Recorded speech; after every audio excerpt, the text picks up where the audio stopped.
વિજ્ઞાન વિષયમાં પાઠ નંબર 15 કુદરતી ઘટનાઓ છે તે આપણે સ્ટાર્ટ કરીએ। હવે પાઠને આપણે ઓનલાઈન શીખવાનો છે, જે અડધેથી આપણે બાકી છે એ પાઠને આપણે કન્ટિન્યુ કરીશું। તો ચાલો આપણે કુદરતી ઘટનાઓમાં કેટલીક કુદરતી ઘટનાઓ વિશે વાત કરતા હતા અને એની શરૂઆત આપણે પહેલી જ કુદરતી ઘટના વીજળીથી કરેલી।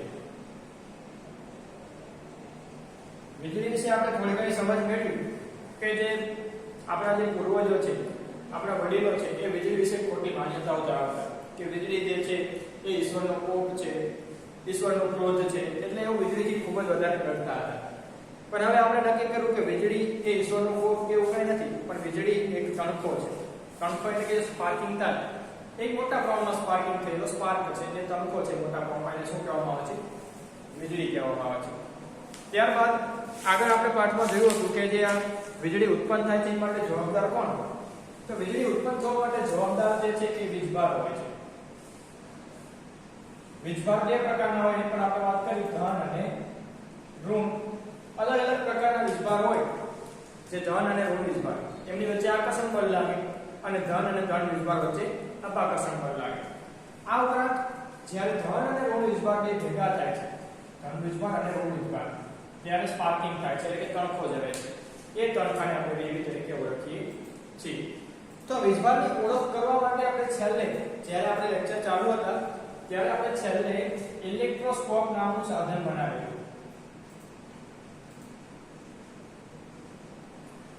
ઇલેક્ટ્રોસ્કોપ એની રચના, એની આકૃતિ, એની આખી પદ્ધતિ કેવી રીતે બનાવાય અને કેવી રીતે કામ કરે એની રચના આપણે જોયેલી। તો આ ઇલેક્ટ્રોસ્કોપ સાધનની મદદથી કોઈ પદાર્થ વીજભારિત છે એ પદાર્થ વીજભારિત નથી એ આપણે સરળતાથી શોધી શકીએ છીએ। એ સાધનની રચના આપણે એકવાર જોઈ લઈએ। તો કોઈ એક બોટલ હોય, કાચની હોય, પ્લાસ્ટિકની, કોઈ પણ ચાલે, ખાલી બોટલમાં આપણે એક પેપર ક્લિપ ઘુસાડવાની છે અને પેપર ક્લિપની સાથે આપણે બે એલ્યુમિનિયમ ફોઇલની પટ્ટીઓ લગાવેલી હોય છે। હવે નક્કી કેવી રીતે કરાય કે વીજભારિત છે કે નહીં? તો જે પદાર્થને આપણે વીજભારિત કરેલો છે એને આપણે પેપર ક્લિપ સાથે અડાડીશું। જો એલ્યુમિનિયમ ફોઇલની પટ્ટીઓ અપાકર્ષણ પામે એનો મતલબ કે વીજભારિત છે। આ પ્રયોગને યાદ કરો। આ પ્રયોગના અંતે આપણે પેપર ક્લિપને હાથ વડે અડકીને પણ જોયેલું કે જ્યારે આપણે પેપર ક્લિપને હાથ વડે અડકીએ છીએ ત્યારે આ બંને એલ્યુમિનિયમ ફોઇલની પટ્ટીઓ પોતાના મૂળ સ્થાને પાછી આવી જાય છે। આવું કેમ બને છે? કારણ કે જ્યારે આપણે હાથ વડે પેપર ક્લિપને અડીએ છીએ ત્યારે વીજભારનું શું થાય છે? વહન થાય છે। છેલ્લે આપણે ક્લાસમાં વીજભારનું વહન પણ સમજેલા કે વીજભારનું વહન એટલે શું? કે કોઈ પણ સુવાહક પદાર્થો દ્વારા જે વીજભાર જે છે એક જગ્યાએથી બીજી જગ્યાએ જાય એટલે વીજભારનું વહન કહેવાય છે। તો જ્યારે આપણે પેપર ક્લિપને હાથ વડે અડકીએ છીએ ત્યારે શું થાય છે? તો આમાં રહેલા વીજભારનું આપણા હાથ દ્વારા વહન થાય છે અને વીજભાર ક્યાં જાય છે?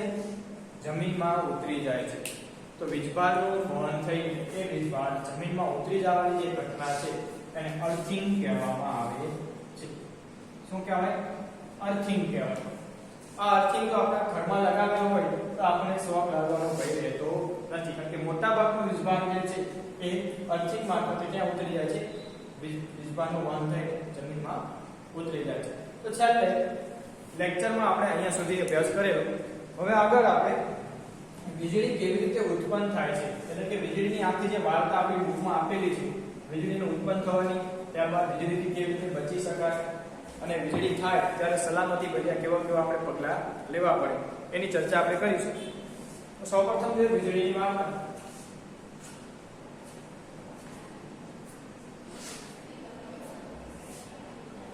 હવે આપણને દરેકને ખબર છે કે વીજળી ઉત્પન્ન થવા પાછળનું કારણ શું? તો વીજળી એક કુદરતી ઘટના છે, તો આપણે વીજળી ઉત્પન્ન કરી શકતા નથી। તો કંઈક એવી કુદરતમાં ઘટના બનતી હોય કે જેના લીધે વીજળી ઉત્પન્ન થતી હોય, અને હવે આપણને ખબર વીજળી ઉત્પન્ન થવાનું મેઇન કારણ તો વીજભાર છે। તો આ વીજભાર ક્યાં ઉત્પન્ન થાય છે કે વીજળી થાય છે? તો આપણે જોઈએ તો વીજળી મોટા ભાગે એટલે ચોક્કસપણે કહી શકાય કે વીજળી ચોમાસા દરમિયાન જોવા મળે છે। ચોમાસામાં શું હોય કે આકાશમાં મોટા મોટા વાદળો છવાયેલા રહેતા હોય છે। આપેલા આપણે એક પાઠ ભણ્યા કે પવન, વાવાઝોડું અને ચક્રવાત, તેમાં જોયું કે વધારે મુક્તિ હવા ફેંકાતી હોય, વધારે જોરથી હવા ફેંકાતી એટલે વાવાઝોડું કે ચક્રવાત કહેવાય।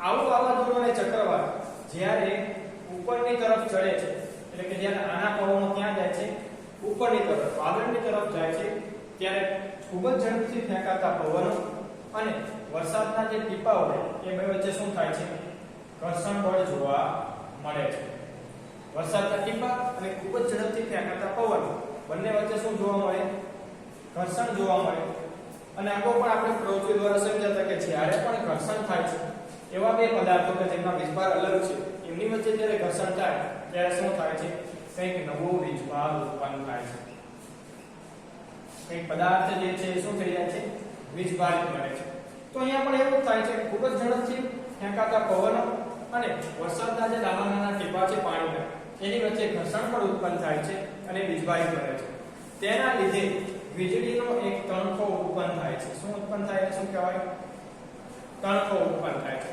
એટલે જ્યારે આ વીજભારિત બને ત્યારે જે નીચેની ભાગના વાદળો છે એ ઋણ વીજભારિત બને છે જે નીચેની સપાટીએ વાદળો રહેલા હોય એ ઋણ વીજભારિત બને છે જ્યારે ઉપરની સપાટીએ વાદળો રહેલા હોય એ કેવા બને છે ધન વીજભારિત બને છે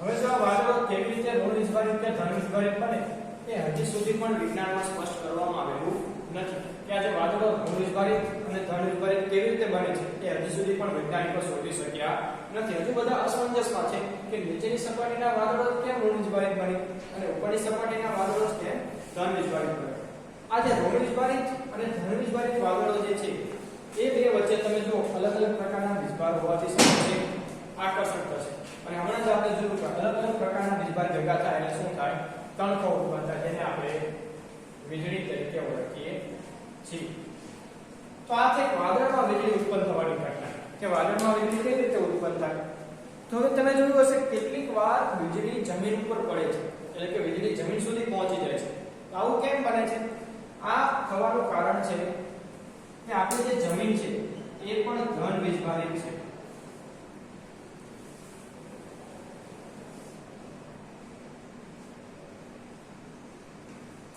આપણી જે જમીન છે પૃથ્વી છે એ પણ ધન વીજભારિત છે એની ઉપર જો કોઈ વૃક્ષ હોય કે કોઈ મેટલના ટાવર હોય એટલે કે કોઈ ધાતુના બનેલા ટાવર હોય એ બધા કેવા વીજભારિત હોય તો ધારો કે અહીંયા કોઈ ટાવર હોય તો એ પણ ધન વીજભારિત હોય તથા જમીન પર રહેલા વૃક્ષો પણ કેવા હોય ધન વીજભારિત હોય છે તો જ્યારે વીજળી જે વાદળમાંથી થાય છે એ નજીકના કોઈ ધન વીજભારના સંપર્કમાં આવે છે તો એ વીજળી ઉપરથી છેક જમીન સુધી પહોંચી જાય છે ક્યાં સુધી આવે છે વાદળથી જમીન સુધી આવે છે એટલે કારણ કે વીજળી એ પોતે ઋણ વીજભારિત છે અને ઋણ વીજભાર કોને આકર્ષે ધન વીજભાર તો આ જે ઘટના બને છે ત્યારે વીજળી વાદળથી જમીન સુધી પહોંચી જાય છે તો આ જે આખી સંપૂર્ણ ઘટના આપણે જોઈ કે જે વીજળી થવાની ઘટના છે એને વિદ્યુત ભાર વિભારણની ઘટના તરીકે ઓળખવામાં આવે છે આ ઘટનાને શું કહેવાય વિદ્યુત ભાર વિભારણ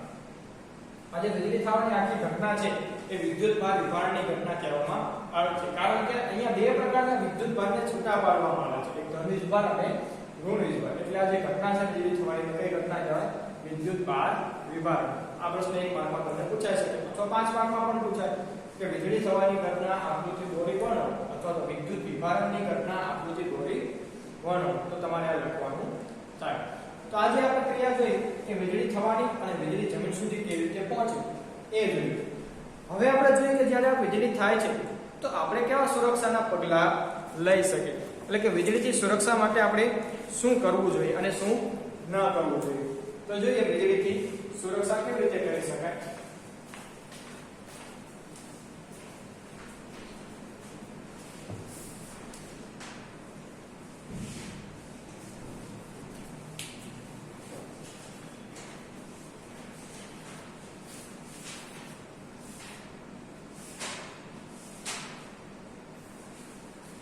વીજળીથી સુરક્ષા તો વીજળીથી સુરક્ષા માટેના મુખ્ય બે પગલાં જોઈએ તો પહેલી વાત છે કે જ્યારે પણ આકાશમાં તમને વીજળી થતી જોવા મળે અથવા તો ખૂબ જ વધારે વીજળીના ચમકારા કે ગડગડાટ સંભળાય તમને ત્યારે ક્યારેય પણ ખુલ્લા મેદાનમાં ઊભું રહેવું જોઈએ નહીં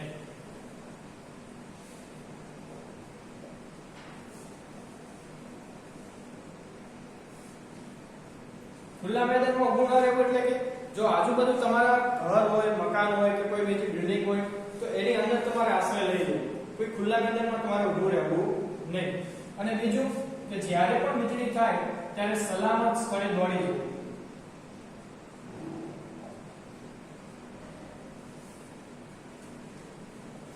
સલામત સ્થળ કેવું હોઈ શકે? તો કોઈ જો લોખંડનો શેડ હોય કે લોખંડના પતરા નાખેલા હોય અને એવું કોઈ ઘર હોય તો એ ઘરમાં તમારે જવું નહીં, કારણ કે તમારી માટે સલામત સ્થળ નથી. ક્યારે? જ્યારે વીજળી થતી હોય ત્યારે. તો સલામત સ્થળ આપણી પાસે કેવું હોઈ શકે? તો જે સિમેન્ટના ગાર માટેના જે કે મકાનો હોય એ આપણી માટે સલામત છે. કોઈ પણ ધાતુની જે વસ્તુઓ જે છે, જેમ કે મોબાઈલના ટાવર છે, સેલફોન ટાવર જે છે, મોટા વૃક્ષો છે, તેમજ આજે થાંભલા હોય, આપણે વીજળીના થાંભલા, એની આજુબાજુ ક્યારેય ઊભું રહેવું જોઈએ નહીં, કારણ કે મોટા ભાગે જે વીજળી છે એ ઊંચી વસ્તુઓ ઉપર વધારે પડે છે. જેની ઊંચાઈ વધારે છે, જે વીજળીથી એકદમ નજીક હોય એ વસ્તુ પર વીજળી પડવાની શક્યતા છે ખૂબ જ વધારે છે. એક તો ખુલ્લા મેદાનમાં ક્યારેય ન ઊભું રહેવું, અને જો તમે ખુલ્લા મેદાનમાં હોય, આજુબાજુ ક્યાંય તમને કઈ વસ્તુ મકાન ન દેખાતું હોય તો તમારે કોઈ મોટા વૃક્ષ નીચે ઊભું રહેવું જોઈએ નહીં. હંમેશા નાના વૃક્ષ નીચે આશ્રય લો. મોટા વૃક્ષ નીચે ક્યારેય ઊભું રહેવું નહીં, કારણ કે જો તમે મોટા વૃક્ષ નીચે ઊભા રહેશો તો મોટા વૃક્ષ જે છે એની ઉપર વીજળી પડવાની શક્યતા વધારે હોય છે.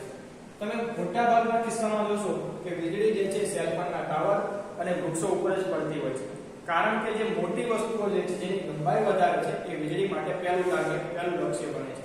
એટલે ક્યારેય મોટા વૃક્ષો નીચે ના ઊભું રહેવું અને ક્યારેય સેલફોનના ટાવર કે થાંભલા પાસે ઊભું રહેવું જોઈએ નહીં. તો આ વાત થઈ વીજળીથી સુરક્ષાની. તો સલામત સ્થળની શોધ કેવી રીતે કરી શકાય, કે કયા સ્થળને આપણે સલામત ગણી શકીએ? તો પહેલી વાત તો એ કે જો તમે બસમાં, કારમાં કે કોઈ બંધ વાહન છે, બધી બાજુથી બંધ હોય બોડી, એવા વાહનમાં જ્યારે મુસાફરી કરતા હો ત્યારે તમારે વાહનમાં બેસી રહેવું જોઈએ. વાહનમાંથી બહાર આવવું નહીં, કારણ કે જે વાહનો છે, બંધ વાહનો છે, બસ, કાર, આ જે વાહનો જે છે એ વાહનો વીજળી પડવા માટે સલામત છે. ત્યાં વીજળી પડે તો તમને ત્યાં નુકસાન થતું નથી. તો આ જે બંધ વાહનો છે, બસ, કાર જેવા, એમાં બેસી રહેવું જોઈએ, તેની બહાર આવવું જોઈએ નહીં. કેવા વાહનોમાં ન બેસવું? તો જે કન્સ્ટ્રક્શન માટે વપરાય છે, જેમ કે મકાન બનાવવા માટે જે રોલર વપરાય, રોડ બનાવવા માટે રોલર વપરાય, મકાન બનાવવા માટે જે મિલર વપરાય, તો એવા જે કન્સ્ટ્રક્શનના સાધનો છે એ સંપૂર્ણ લોખંડના બનેલા હોય છે. તો આવા સાધનોમાં બેસવું નહીં. બાઇક ઉપર ન બેસવું, સાયકલ ઉપર ન બેસવું. આવા જે ખુલ્લા સાધનો જે છે વાહનો, એની ઉપર ક્યારેય બેસવું જોઈએ નહીં. પણ જો તમે બસ કે કારમાં હોય તો બસ અને કારમાં બેસી રહેવું જોઈએ. અને આ બસ અને કારના બધા જ બારી બારણા બંધ હોય તેની કાળજી રાખવી. જો તમે અંદર બેસી રહેતા હોય તો બધા જ બારી બારણાને કેવા રાખવા? બંધ રાખવા. તો તમે વીજળીથી સલામત છો. હવે ગાજવીજ દરમિયાન, એટલે કે જ્યારે વીજળી અને ગડગડાટ થતો હોય ત્યારે કઈ કઈ વસ્તુની સાવચેતી રાખવી જોઈએ, એટલે કે કઈ વસ્તુ કરવી જોઈએ અને કઈ વસ્તુ ન કરવી જોઈએ. તો સૌપ્રથમ જોઈએ કે આપણે શું વસ્તુ કરવી જોઈએ જ્યારે આપણે ઘરની બહાર હોય.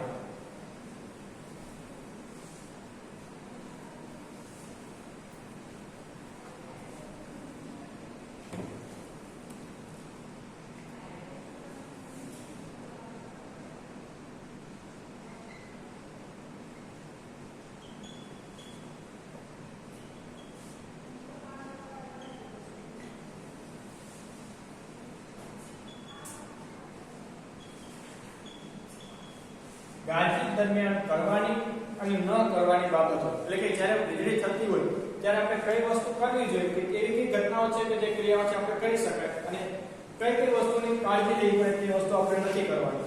તો સૌપ્રથમ કરવાની બાબતો જોઈ, અને એ પણ જ્યારે આપણે ઘરની બહાર હોય ત્યારે.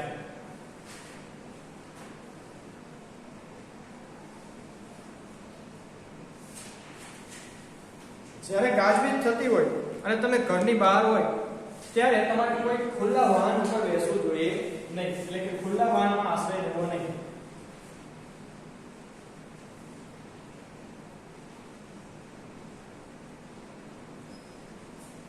જો તમે મુસાફરી કરી રહ્યા હોય અને તે દરમિયાન ગાજવીજ થતી હોય તો ક્યારેય પણ ખુલ્લા વાહનમાં બેસવું નહીં, કારણ કે જો ખુલ્લા વાહન ઉપર વીજળી પડે તો આપણને નુકસાન થવાની શક્યતા છે. એટલે ખુલ્લા વાહનમાં આશ્રય લેવો નહીં.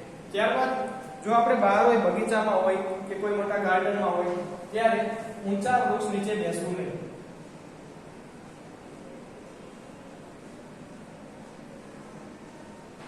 આપણને એમ લાગતું કે કોઈ વૃક્ષ છે એ આપણને વીજળીથી બચાવી દેશે, પણ ક્યારેય ઊંચા વૃક્ષ નીચે આશ્રય લેવો જોઈએ નહીં. એ બગીચામાં જે નાનામાં નાનું વૃક્ષ હોય એની નીચે તમારે આશ્રય લેવો જોઈએ, કારણ કે એ તમને વીજળીથી બચાવી શકશે.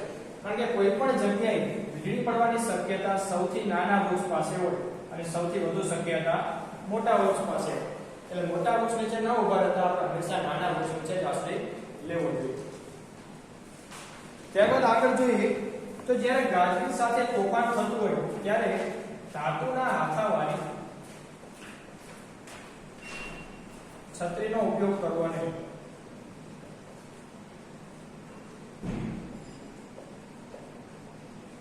એટલે આવા જ્યારે ગાજવીજ સાથેના તોફાન થતા હોય, ખૂબ જ વધારે પવન ફૂંકાતો હોય ત્યારે ધાતુનો હાથો જેને હોય એવી છત્રીનો ઉપયોગ કરવો નહીં. કારણ કે ધાતુ જે છે, ધાતુ એટલે કે મેટલ જે છે એ વીજળી પડવા માટે ખૂબ જ વધારે શક્યતા ધરાવે છે.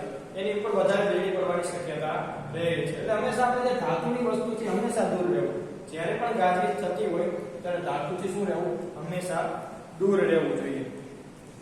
હવે જો તમે ખુલ્લા મેદાનમાં હોય અને ત્યાં નાના નાના વૃક્ષો પણ ન હોય તો તમારે શું ન કરવું જોઈએ? તો તમારે સીધું સૂઈ જવું જોઈએ નહીં. આપણે ઘણા બધા એવું કરતા હોય છે કે વીજળીથી ખૂબ જ વધારે ડર લાગે તો આપણે એમ થાય કે મેદાન ઉપર જતા પાટ સૂઈ જાય એટલે આપણી ઉપર વીજળી નહીં પડે. પણ ક્યારે એવું કરવું જોઈએ નહીં. મેદાન ઉપર સૂવાથી શું થશે? જો તમે મેદાન ઉપર સૂઈ જશો તો તમારો એરિયા જે છે, તમારું ક્ષેત્રફળ છે વધી જશે અને તમારી ઉપર વીજળી પડવાની શક્યતા પણ શું થશે? વધી જશે. એટલે વીજળી થતી હોય તો ખુલ્લા મેદાનમાં ક્યારેય સૂઈ જવું નહીં. હંમેશા તમારે ઉઘડ બેસી જવું. જો આપણે પાઠ્યપુસ્તકમાં આકૃતિ આપેલી છે, જો તમે ખુલ્લા મેદાનમાં હોય તો આવી રીતે બે પગ ઉપર બેસી જવું અને તમારા બે હાથની વચ્ચે માથું રાખી દેવું. આવી ક્રિયા જે છે, આ પોઝિશન જે છે એ વીજળી પડવા માટે નાનામાં નાનું લક્ષ્ય બનાવે છે. ત્યાં વીજળી પડવાની શક્યતા ખૂબ જ ઘટી જાય છે. જ્યારે આપણે આ પોઝિશનમાં બેસી જઈએ, ઉભરત બેસી જઈએ, ત્યારે આપણી પોઝિશન સાવ નાની થઈ જાય અને વીજળી પડવા માટે નાના નાનું લક્ષ્ય બની જાય. આપણી ઉપર વીજળી પડવાની શક્યતા ઓછી થઈ જાય. ત્યારબાદ જો તમે ઘરમાં હોય અને ગાજવીજ થતી હોય તો ક્યારે પણ ઘરની બહાર નીકળવું નહીં. જ્યારે ગાજવીજનો અવાજ બંધ થઈ જાય, વીજળી બંધ થઈ જાય ત્યાર પછી જ ઘરની બહાર નીકળવું. હવે જો આપણે ઘરની અંદર હોય ત્યારે શું કરી શકાય ગાજવીજથી બચવા માટે? હવે એવું નથી કે તમે ઘરમાં છો તો ગાજવીજથી તમે બચી ગયા. કારણ કે ઘરમાં પણ ઘણા બધા ઇલેક્ટ્રિકના સાધનો છે. ટીવી, ફ્રીજ, કોમ્પ્યુટર, આ જે મોટા મોટા સાધનો છે એ મોટા મોટા કેબલોથી જોડાયેલા હોય. આ કેબલો ઉપર વીજળી પડવાની શક્યતા વધારે છે. આ ઉપરાંત જે ટેલિફોન છે, આપણે જે કેબલ ટેલિફોનનો ઉપયોગ કરીએ છીએ, એ ટેલિફોન પણ કેબલથી જોડાયેલો હોય તો આવા ટેલિફોનનો ઉપયોગ ક્યારે પણ ગાજવીજ દરમિયાન કરવો જોઈએ નહીં. જ્યારે આપણે ગાજવીજ દરમિયાન સંપર્ક કોઈ સાથે સાધવો હોય તો હંમેશા મોબાઈલ જે વાયરલેસ આવે એનો ઉપયોગ કરવો જોઈએ. પરંતુ જ્યારે આ ટેલિફોન જૂના આવે છે એનો ક્યારેય ઉપયોગ કરવો જોઈએ નહીં. કારણ કે આવા કેબલ ઉપર વીજળી પડવાની શક્યતા વધારે છે. અને એટલું યાદ રાખો કે વીજળી પોતે પણ એક પ્રકારનો વીજભાર છે, પોતે પણ એક વિદ્યુત છે. એટલે વિદ્યુત સાથે વીજળી પડવાની શક્યતા વધી જાય છે. અને જ્યારે આપણે ઘરમાં હોય તો એક પગલું આપણે એવું લેવું જોઈએ કે જે ટીવી, ફ્રીજ, કોમ્પ્યુટરના જે પ્લગ આવે એને દૂર કરી દેવા જોઈએ કાઢીને. કારણ કે જ્યારે વીજળી પડે તો ટીવી, ફ્રીજ અને કોમ્પ્યુટર બગડી જવાની શક્યતા છે. હા, જો તમારા ઘરમાં લાઈટો હોય અને એ બંધ ન કરો તો ચાલે, કારણ કે તેનાથી વધારે નુકસાન થતું નથી. પણ જે મોટા મોટા સાધનો છે એની પ્લગ પણ કાઢી લેવું જોઈએ. તે ઉપરાંત જો આપણે વહેતા પાણીમાં ગાજવીજ દરમિયાન હોય તો આપણી ઉપર વીજળી પડવાની શક્યતા વધારે છે. એટલે એવી જ્યારે ગાજવીજ થતી હોય તો ત્યારે પૂલમાં કે પાણીમાં નાવા પડવું નહીં. કારણ કે પાણી જે છે એ પણ વિદ્યુતનું એટલું જ સુવાહક છે, ખૂબ જ વધારે સુવાહક કહી શકાય. એટલે પાણીમાં પણ વીજળી પડવાની શક્યતા વધારે છે. એટલે જ્યારે ગાજવીજ થતી હોય ત્યારે વહેતા પાણીમાં નાવા પડવું નહીં. નદી, નાળા, સરોવરથી હંમેશા દૂર રહેવું જોઈએ. તો આ જે બધી ક્રિયાઓ છે એ ગાજવીજ દરમિયાન જો આપણે ધ્યાનમાં લઈએ તો આપણે વીજળીથી બચી શકાય છે. આ જે સાવચેતીઓ છે, જે સાવધાનીઓ છે, આપણે જો વીજળી દરમિયાન રાખી તો આપણે વીજળીથી બચી શકાય છે. હંમેશા એટલું યાદ રાખવું કે જ્યારે આવી કુદરતી ઘટના બનતી હોય તો એ કુદરતી ઘટના જોવા માટે ક્યાંય ઘરની બહાર કે ધાબાની છત ઉપર જવું નહીં. કારણ કે જેટલા તમે જમીનથી ઉપર જશો એટલી વીજળી પડવાની શક્યતા વધી જાય છે. આપણામાં ઘણા બધા એવા હોય છે કે જ્યારે વરસાદ આવતો હોય તો સ્પેશિયલ વીજળી જોવા માટે કે ગડગડાટ સાંભળવા માટે ધાબે ચડી જતા હોય છે. તો આપણે ક્યારેય એવું કરવું જોઈએ નહીં કે વીજળીને જોવા માટે કે એના ફોટોગ્રાફ લેવા માટે આપણે ધાબે જતા રહીએ. તો વીજળી થતી હોય ત્યારે ક્યારેય ધાબા ઉપર નાવા જવું નહીં. એવું જ્યારે આપણે કરીએ છીએ ત્યારે આપણી ઉપર વીજળી પડવાની શક્યતા વધી જાય છે. તો આ હતી વીજળી જ્યારે ગાજવીજ થાય ત્યારે રાખવાની સાવચેતીઓ. હવે આપણે આગળ જોઈએ તો તમે જોયું કે મોટી મોટી બિલ્ડિંગો ઉપર વીજળી વધારે પડતી હોય છે. જોઈએ આપણે